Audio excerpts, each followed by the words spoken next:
नमस्कार। न्यूज़ 24 पर मैं हूं डॉक्टर स्वाति महेश्वरी और एक खास रिपोर्ट अभी अभी जो सामने आई है वो है times fact India outbreak report, जिसमें उन्होंने कई तरह के मॉडल्स को परखा है, उनको देखा है और उसके बाद उन्होंने ये बताया कि भारत में जून में पीक आ सकती है, मिड जून में। और उन्होंने ये आंकड़े भी दिए हैं कि वो आंकड़े कितने होंगे और इसके बारे में हम बात करेंगे। लेकिन उससे पहले ये जान लेते हैं। देखिए, पहला लॉकडाउन भारत में लगा था जब 600 के करीब संक्रमित मामले थे। उसके बाद दूसरा लॉकडाउन लगा जब हमारे यहाँ 12,000 के आसपास मामले हो गए। फिर तीसरा लॉकडाउन लगा तब हमारे यहाँ 40,000 के आसपास मामले हो गए थे और आज हम चौथे लॉकडाउन की शुरुआत हो गई है और आज हमारे यहाँ 96,000 से ज़्यादा मामले कोरोना वायरस से संक्रमित हैं।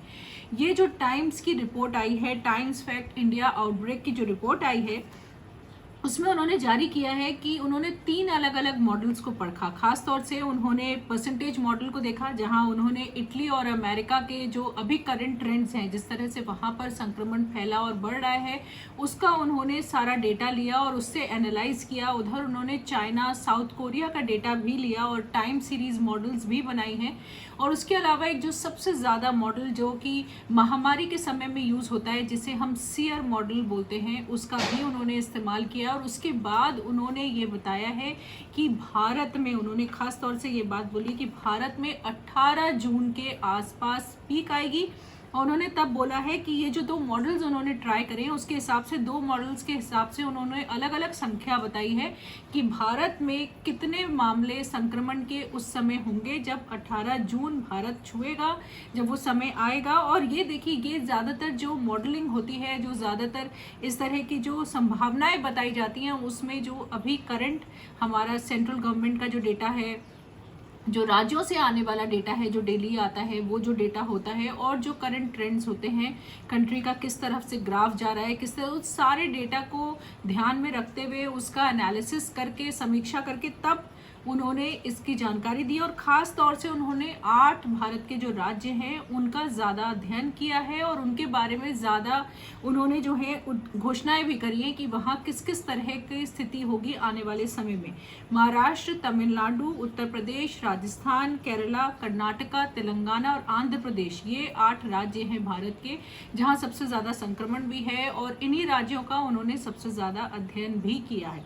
तो उनका कहना है कि भारत में 18 जून को, उनका ऐसा कहना है कि 1,92,000 लोग संक्रमित होंगे अगर पहला वाला मैथमेटिकल मॉडल देखें तो।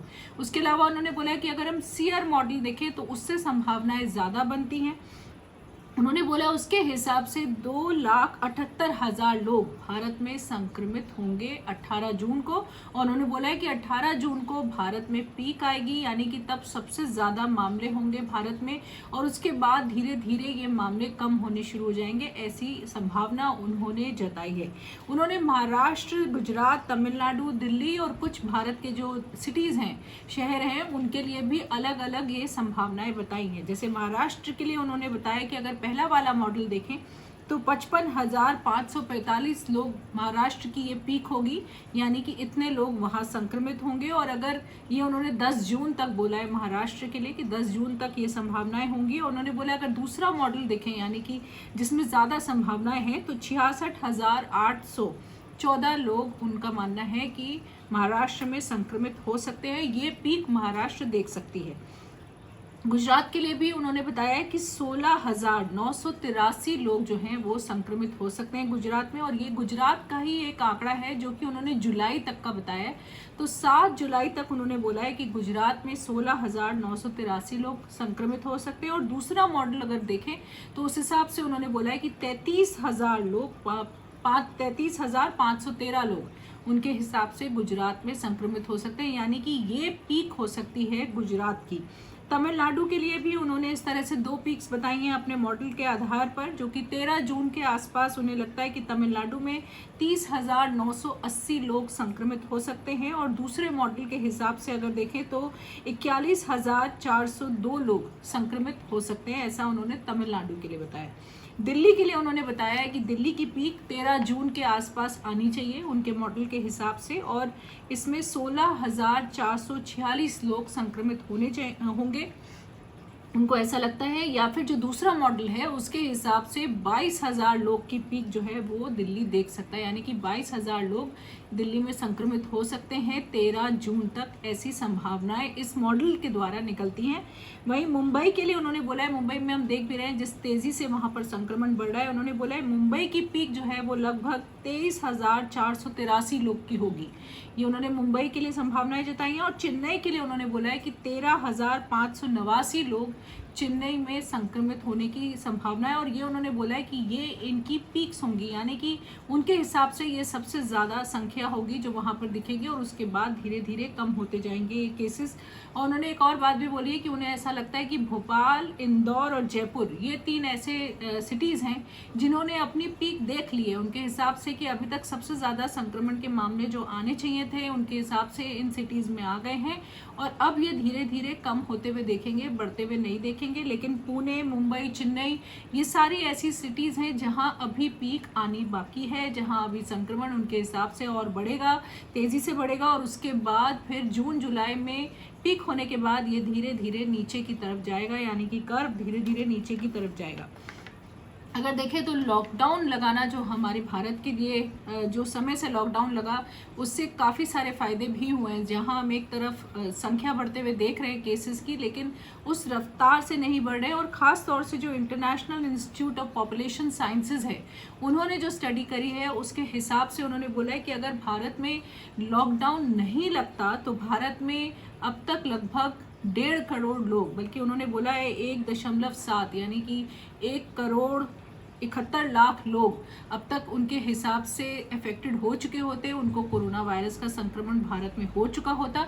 लेकिन उनका जो एस्टिमेशन है वो जो टाइम्स फैक्ट की जो अभी रिपोर्ट आई है उससे कहीं ज़्यादा है। उनका मानना है कि भारत में लगभग 30 लाख लोग संक्रमित होंगे कोरोना वायरस से, ऐसा उन्हें लगता है। ये उनका जो रिपोर्ट है उस तरह से। तो कई सारे मॉडल्स आते रहते हैं, कई तरह की संभावनाएं सामने आती रहती हैं जो ये दर्शाती हैं कि जो पुराने मॉडल्स हैं, जो पहले महामारियां फैली हैं और जिस तरह से अभी बाकी देशों में महामारी कोरोना वायरस की फैल रही है, उसका वो सारा समीक्षा करते हैं, अध्ययन करते हैं, और उसके बाद वो एक कोई संभावना बताने की कोशिश करते हैं भारत के लिए, कि भारत में जिस तरह से अभी हमारे संक्रमण बढ़ रहा है, जिस तरह से अभी ट्रेंड है, उस हिसाब से भारत में आने वाले जून जुलाई में क्या नज़ारा होगा, किस तरह का दृश्य होगा भारत में, ये जो स्टडीज़ होती हैं उनसे ये संभावनाएं पता चलती है। ख़ास तौर से इन स्टडीज़ का ये फ़ायदा होता है कि इनसे जो गवर्नमेंट होती है, जो प्रशासन है, उसको ये अंदाज़ा लग जाता है कि कहाँ कहाँ गैप्स हैं, क्या क्या और करना ज़रूरी है, ताकि हम उसको अच्छे से लगाम लगा पाएँ, उसे कंट्रोल कर पाएँ, और जब वो ज़्यादा केसेस आएँ तो उन्हें हम संभाल भी पाएँ। तो अगर देखा जाए तो देखिए, अब लॉकडाउन कि हम जब भी चौथे चरण में आ गए तो अब हमारे यहाँ 1 लाख से ज़्यादा टेस्ट हो रहे हैं डेली इंडिया में। उसके अलावा अभी हमारे यहाँ 1,75,000 जो हैं हमारे यहाँ ऑलरेडी इस वक्त बेड्स हैं, हॉस्पिटल बेड्स हैं, जिनमें कि आईसीयू और ऑक्सीजन की सुविधा उपलब्ध है, और अभी केवल 1.5% इन बेड्स का इस्तेमाल हुआ है भारत में। तो अभी भी बहुत सारी सुविधाएं भारत में अवेलेबल हैं, और 6.5 लाख भारत में आइसोलेशन बेड्स हैं इस वक्त। और वैसे भी अब गवर्नमेंट ने अपनी स्ट्रैटेजी भी चेंज कर दी है। अगर देखा जाए तो अब जो माइल्ड और एसिम्टोमेटिक केसेस होते हैं, यानी कि जिन्हें लक्षण नहीं है या जिन्हें बहुत कम लक्षण हैं, उन सब लोगों को अब घर से ही ट्रीटमेंट देने की सुविधा प्रोवाइड करी गई है। वो घर पर रह कर के ही गवर्नमेंट से टच में रहना है, उन्हें डायरेक्ट मॉनिटरिंग उनकी वहीं से होगी। तो और अब उनको डिस्चार्ज जब ये बोला जाएगा कि ये अब ठीक हो गए तो उनका टेस्ट भी दोबारा से नहीं किया जाएगा। उसी तरह से जो मॉडरेट केसेस हैं, जिन्हें कोविड हेल्थ सेंटर से डिस्चार्ज किया जाएगा, अगर 3 दिन तक उन्हें बुखार नहीं है, अगर उन्हें 3 दिन तक ऑक्सीजन की कोई ज़रूरत नहीं पड़ी है, तो उन्हें डिस्चार्ज किया जाएगा, लेकिन तब भी उनका भी टेस्ट नहीं किया जाएगा। वहीं जो सिवियर केसेस हैं, जो अस्पताल से डिस्चार्ज होंगे, जिनको आईसीयू या ऑक्सीजन की ज़रूरत वहाँ नहीं पड़ी है 3 दिन से और उनकी तबीयत अब ठीक है, उसमें भी गाइडलाइंस में अब संशोधन किया गया है। यानी कि पहले हॉस्पिटल से लेकर के 10 दिन तक ये माना जाता था कि अगर आपको कोई साइन सिम्टम्स नहीं है तब आपको डिस्चार्ज के बारे में सोचा जाएगा और 2 टेस्ट किए जाएंगे। अब जब आपके लक्षण शुरू हुए हैं वहाँ से 10 दिन की काउंटिंग की जाएगी और एक टेस्ट के बाद ही उन लोगों को घर भेज दिया जाएगा। जो लोग ठीक होकर घर जा रहे हैं पहले उनको 14 दिन के लिए घर में जाकर के भी क्वारंटीन में रहना होता था, अब ये भी कम कर दिया गया है। 7 दिन के लिए जो लोग डिस्चार्ज होकर घर जाएंगे उनको क्वारंटीन में रहना है। तो कहीं ना कहीं धीरे धीरे स्ट्रैटेजी में भी चेंज किया जा रहा है। जिस तरह से धीरे धीरे तस्वीर बदल रही है, जिस तरह से मामले सामने आ रहे हैं, जिस तरह से संक्रमण का रुख दिख रहा है, उस हिसाब से इन चीज़ों में भी फेरबदल किया जा रहा है। उधर अब भारत का डबलिंग रेट भी काफ़ी इम्प्रूव हो गया है और अब 13.6 दिन का भारत का डबलिंग रेट हो गया है, जो धीरे धीरे कम होता जा रहा था। 10 के आसपास जिसकी रेखा पहुंच गई थी वहां से वापस ये 13.6 पर आ गया है। तो ये एक अच्छी खबर है। आज के लिए इतना ही। नमस्कार।